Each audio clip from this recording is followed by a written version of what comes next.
What is going on, college basketball fans? Welcome back to another video. Today we got a Super Bowl Sunday bracketology seed list for you guys. Update after a crazy Saturday yesterday where the number 1 and the number 2 team went down. So I'm going to give you guys this updated bracketology. We got a ton more college basketball content coming your way, including the power rankings tomorrow. So be on the lookout for that. And make sure you guys subscribe if you guys are new. Trying to get to 10K this March Madness. Let's see if we can get there. And without further ado, let's get into this bracketology. Guys, updated bracketology for you guys. Bracketology by Dannyology, and these are the top 2 regions. So this is the top of the bracket, and then after I talk about some of the teams that moved up, moved down, that are on the bubble, we will go to the other 2 regions. So yes, I know there are a ton of teams missing.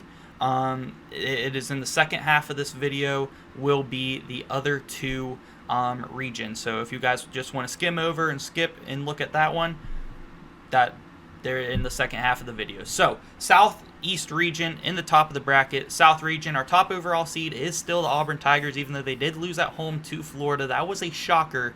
Big win there by Florida. I did debate moving Florida up to a 1 seed. They would be my top 2 seed at this point, and they are over in the East region. And we got Clemson and New Mexico there at the 8-9 matchup. That one was interesting. Clemson got a huge win at home against Duke yesterday.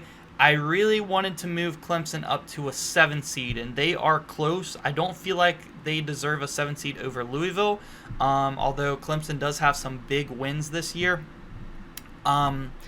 But they are getting close. As long as they can win next week, I feel like they are going to get up to the 7 line, possibly even the 6 here soon, as long as they keep winning. But I definitely debated moving Clemson up. They could be moved up to a 7 seed. New Mexico at a 9 I like a lot. Memphis at the 5 line feels right for Memphis at this point. They have a lot of good quad 1 wins this year and some not so good losses. So a 5 seed feels just about perfect for Memphis. I feel like they might stay around a 5 for the rest of the season. We got George Mason as our 12 seed. We actually have a 2-bid A10 in my bracketology. I feel like some of the teams that are on the bubble actually they don't seem as deserving as some of the mid-majors. I feel like should deserve a spot. As you can see on my bubble, we'll go over in a second, I do have UC Irvine on the bubble for an at-large bid. I do have UC San Diego coming out of that league, but they played again yesterday, and UC San Diego won. They split 1-1 on the year, and it's going to come down to whoever wins that in the conference championship game, honestly. And I'm not opposed to a 2-bid. I'm not opposed to a 2-bid Big West Conference. That would be pretty cool to see. I do have a 2-bid A10, and I do have 3-bid Mountain West. And like I said, I'm not opposed to a 2-bid Big West as well, and we do have Dayton on the bubble as well, so potentially 3-bid A10. That would be pretty crazy. But I do have George Mason as my team to win the A10 tournament and get in there as a 12 seed. Wisconsin as a 4. Wisconsin, they actually have a pretty good resume. I feel like they're being slept on a little bit. A 4 seed feels pretty good for them. Missouri did take a couple of losses this week. I do have them down as a 6 seed. I could see them as a 5 seed though, for sure, but I feel like they're right around that area. Nebraska playing really good. I am recording this before they play Ohio State on Sunday. That is going to be a huge game on the bubble between Nebraska, who I have as an 11 seed, and I think I have Ohio State, right below them, not too far down there as a 10 seed. That is a massive game for the bubble in the Big Ten there, Nebraska versus Ohio State, but I am recording this before that game does take place, so some movement could be made there. Iowa State down to a 3 seed. They still have some really good quad 1 wins, of course. Haven't been playing that great lately, but they did get a win over TCU yesterday on Saturday, so they are still staying strong there as a 3 seed. Louisville as a 7 seed, I feel like is a good spot for them right now. I could see some potential for them moving up to a 6 seed by the end of the season for sure. For now, 7 seed feels just about right. Texas A&M is moving up to a 2 seed for me. I feel like they were a pretty big mover. That getting a road win at Missouri, very impressive. Last second shot there by Wade Taylor Missouri is an excellent team, and to beat them on the road, that is one of the hardest places to play this year. I feel like that place was rocking yesterday, so very impressive win there by Texas A&M, and I feel like they deserve a 2 seed at this point, especially with some teams falling down a little bit to the 3 and the 4 line, including a team like Iowa State. Now let's go look at some of the movements here in the East region. We do have Duke still as our number 1 seed here. I feel like they definitely still deserve a number 1, even though they did lose at Clemson. Definitely still a number 1. 8-9 matchup, pretty interesting. Mississippi State versus West Virginia. I feel like that would be a fantastic 8-9 matchup down to the wire. Very 50-50 game there. West Virginia just got a win against Utah at home. They really desperately needed that one. If they would have lost that one at home, they definitely could have been falling off more so on the bubble to around the 11 line. So huge win there for West Virginia just to keep them somewhat comfortably in there as a 9 seed. 5-seeded Kentucky. They have some really good wins, like against Duke. But I don't feel like that is going to hold enough weight to keep them as like a 3 or 4 seed. I feel like a 5 seed feels perfect for Kentucky at this point. And that matchup against High Point, I just have to mention this. I'm not really talking about a lot of the mid-majors that I do have, because a lot of these teams, of course, they are getting in because I believe they are the best team in their league. And that goes for High Point as well, so they would be getting the auto bid from winning the conference tournament. But I do have to talk about this Kentucky High Point matchup, because this would be a March Madness game where I think both teams would score close to 100 points. That would be fantastic. I mean, definitely Kentucky. They're just 2 very good offensive teams and not so great defensive teams. So I think High Point could score on Kentucky. Kentucky does not have a good defense. Then we got Kansas as our 4 seed. I feel like some of their big wins are holding some good weight here that they got early on in the season, really helping them out, because they did just lose another one to Kansas State in the rivalry game. So that was a tough one there for the Jayhawks, but they are still holding strong here as a 4 seed. This is kind of like a blue blood region. I'm just kind of realizing that with Kansas, Kentucky, and Duke. All in the top half of that region, that would be pretty entertaining. We got UCLA down the board at the bottom half of that region. But Maryland as a 6 seed. They are in the middle of a game right now at home against Rutgers, where it is looking like they are probably going to win unless they do blow a lead. I really wanted to have Maryland as a 5 seed, and I will say they are my top 6 seed. Them and Missouri are pretty close, though, for my top 6 seeds.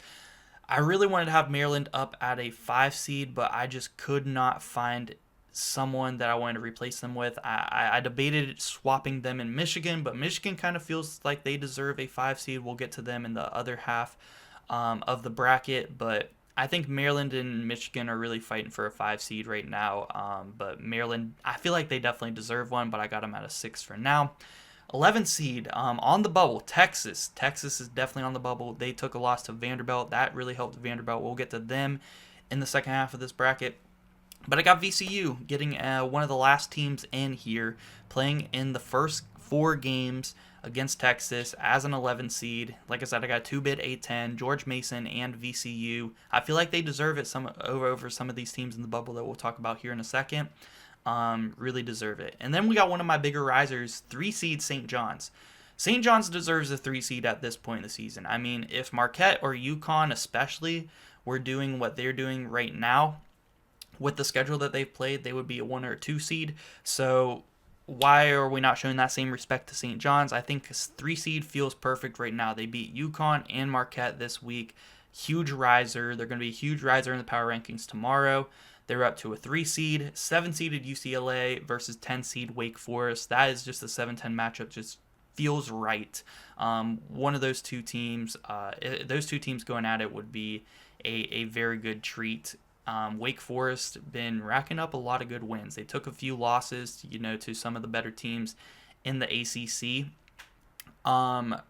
like back to back. But then ever since then, they've been on a nice little streak. Hunter Salas is a very fun player to watch as well. So Wake Forest here as a 10 seed, somewhat comfortably in at this point. Trying to work their way out of being a bubble team.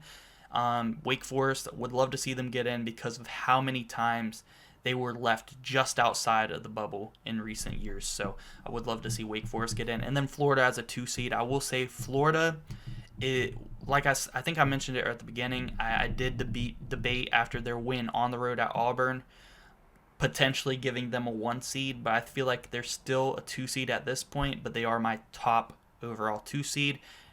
Let's go ahead and switch to the other 2 regions, and then we'll talk about the bubble real quick. Here are the bottom half of my bracket, the Midwest and the West regions, so you guys can look at those while I do talk about the bubble a little bit here. Bubble teams, my first 4 out are BYU. I feel like BYU is close to getting in, but I don't know if they've done enough, especially in the non-con. They've been playing pretty good in the Big 12, but they do definitely need a signature win. North Carolina did get a win over Pitt this week, which is going to help them climb up the bubble a little bit, but I don't feel like North Carolina deserves to be in at this point. They have a horrible quad 1 record. It's like 1-9. I'm not even sure if a home game against Pitt is quad 1, so I don't even know if they got their second quad 1 win. I don't think so. So I think they're still like 1-9. Arkansas has been climbing up the bubble here recently. They have really come to life recently, even though they did lose to Alabama. Yesterday it was a close game, and before that they beat some really good teams. So that was really impressive, including Kentucky on the road, really helping Arkansas here. John Calipari is trying to make his way back into the tournament here. He's getting himself in the picture here. They are on the bubble, and a few more good wins, they could be in the 11 seed mix here next week. UCF, Central Florida. I have a feeling Central Florida is going to be one of the last 4 in by the time we get to the end of by the time we get to Selection Sunday. I just don't know if they have really done enough at this point. They're kind of similar to BYU. They need a signature win. But they are hanging in there, hanging in there close there on the bubble. My next 4 out, we do have Xavier. Xavier, they have some signature wins, but I don't know if they've done enough, as a whole in the season.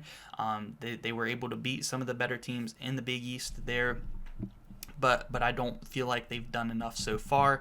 Dayton had a really good, strong start to the season, and I feel like if anyone's going to get an at-large bid out of the A-10, even though I do have VCU making it, I feel like they deserve it at this point over some of these teams like UNC, Arkansas at this point until they, do a little bit more. But Dayton had a really good, strong start to the season. If they can finish strong in the A-10, I definitely feel like they could get an at-large bid. Pitt fell down the bubble a little bit after that loss at North Carolina. Tough place to play for sure, but Pitt, they've definitely had some disappointing games here this season, especially the last month or so. So Pitt not in for me at this point. And then we got UC Irvine. Kind of talked about them earlier. I could see a 2-bid Big West, possibly. I doubt the committee would do that, but I feel like it definitely deserves some discussion, so I do have UC Irvine here on the bubble. Now let's talk about some of the big movers here in my other 2 regions, the Midwest and the West. So Alabama as a top seed still. They got a good win on the road at Arkansas. That was the Arkansas team that was really heating up, so a good win there. Alabama staying strong as a 1 seed. Baylor versus Utah State in the 8-9. That would be a great 8-9 matchup. I do think Baylor is working their way towards possibly being a 7 seed. They are definitely getting there. Playing a lot better as of late, especially with the play of VJ Edgecombe really turning up lately, but I feel like 8 seed is the right spot for him right now. Ole Miss at the 5 feels right at this point. They got a comeback win against LSU on the road Saturday.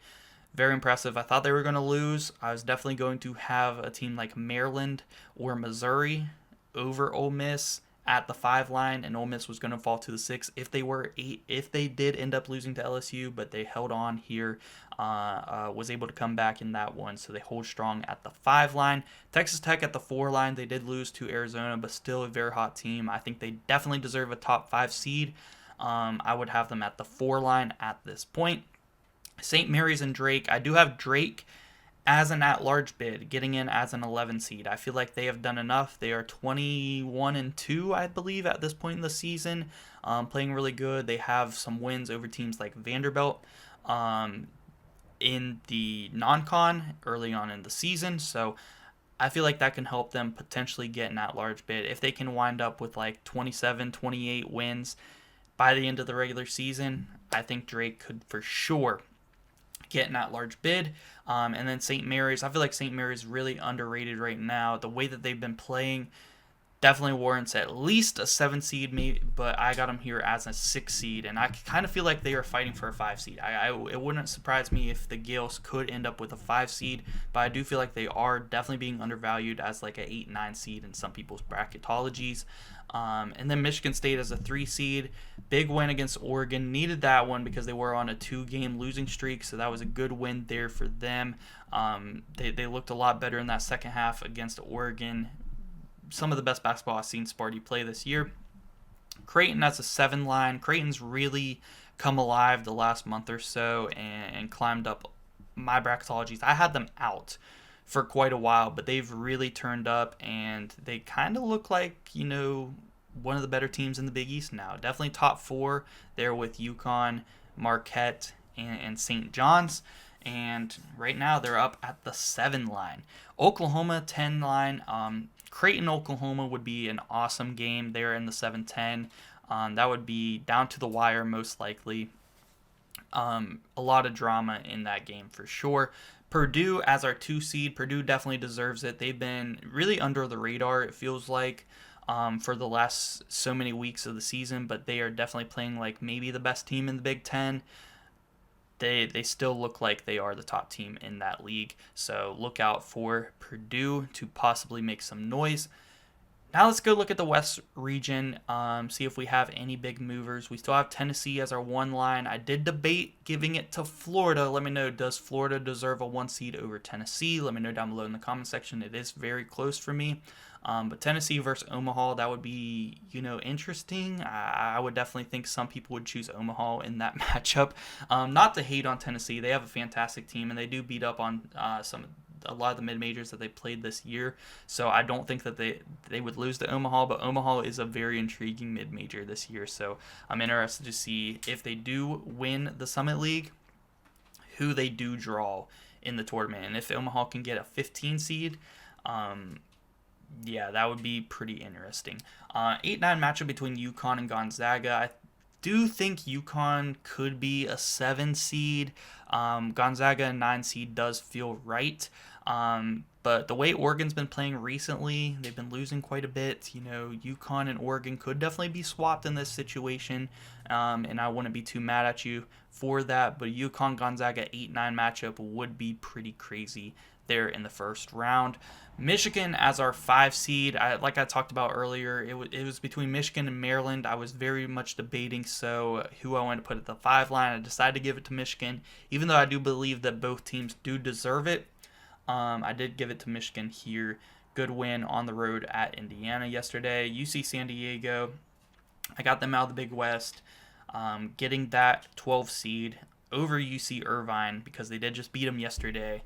But like I said, again, I wouldn't be opposed to a 2-bid to Big West. Marquette down to the 4 line. They kind of got their spot taken by St. John's. St. John's is now the 3 seed. They're the top seed in the Big East. So Marquette is falling down to the 4 line. I still believe they have some really good wins in the non-con and just overall pretty good resume to where they're not going to fall too far, but they are holding strong here as a 4 seed. Illinois down to a 6 seed. I feel like they've been somewhat inconsistent lately, falling down to a 6 seed for me. 2 very interesting bubble teams. These are probably my last 2 teams in, is San Diego State and SMU. San Diego State took another loss here this past week, and not that great of one, but they do have, a signature win over a team like Houston, which has aged really well, which I do think is helping keep them in the tournament. And then SMU doesn't really have a signature win, but they more so have a pretty good win-loss record that is holding them in over some of these teams like BYU and North Carolina at this point. And then we got Arizona as our 3 seed. Big win against Texas Tech. They went 1-1 against Texas Tech now on the season. And I feel like a 3 seed, they're just climbing up the Big 12 ranks at this point, and I think they deserve it. They're playing really well. Arizona, they got the 3 seed. And then we got Oregon as our 7 seed. Like I said, you could definitely swap Oregon and UConn, the 7 and 8 seeds in this region, and I wouldn't be too mad. It is very close for me, I feel like. But Oregon versus Vanderbilt in the 7-10, The 7-10s and the 8-9s in all of my regions just look like fantastic games, and that is one of my favorite things that I do like about this bracketology. I feel like they are all like very 50-50. So Oregon, Vanderbilt, same thing there, and Vanderbilt's win over Texas yesterday was huge for Vanderbilt. Got them comfortably in, got them off the 11 line and into the 10 line, and pushed Texas to the last four in and playing in the first four games there against VCU in, I believe, the East region, I think it was the East region. So Vanderbilt in here as a 10 seed, comfortable, at least for now. Houston as our 2 seed. I don't think much debate there. Houston definitely deserves a 2 seed there. And yeah, guys, that is it for the bracketology. I do think some interesting mid-majors that I do think could be competitive, especially in that West region. UC San Diego, Jacksonville State looks really good out of Conference USA. I feel like whoever comes out of Conference USA is going to be scary. You got teams like Liberty, Middle Tennessee State, now Jacksonville State kind of starting to make some noise. So interesting league there. I think whoever comes out of that league is going to be dangerous in March Madness. Northern Colorado is a team that I have been keeping an eye out on, and I do think out of the Big Sky they could be interesting, assuming they can get above a 14 or above a 15 seed. I think that they can be competitive in a 3 versus 14 or a 13 versus 4. Some of the other mid-majors that I like in the other regions, Grand Canyon, interesting. I don't think they deserve over a 14 seed at this point. They don't even have the best record in their league. That belongs to Utah Valley. So interesting there, because we all thought Grand Canyon and also McNeese. Same thing for McNeese. Although McNeese does have the best record in their league, they still don't look that great. So those are the two of the mid-majors we thought were going to be really, really good this year. And I do think that they still do make the tournament, but they're not going to get a 12 seed like we thought. They're going to be more like the 14 line. So that is going to be interesting there. But let me know what you guys think about this bracketologies, guys. Who should be higher seed? Who should be a lower seed? Is there anybody else on the bubble that I should give a shout out to? Or do you think anyone on the bubble that I have here deserves to be in over some of the teams at the 11 line? Let me know down below in the comment section, guys. And be on the lookout for power rankings tomorrow. We'll fill out probably CBS's bracketology here on Tuesday or Wednesday, and a bunch more college basketball content coming your way as well. So make sure you guys subscribe if you guys are new. It really helps me out here on the channel. Road to 10K, and thank you so much for watching.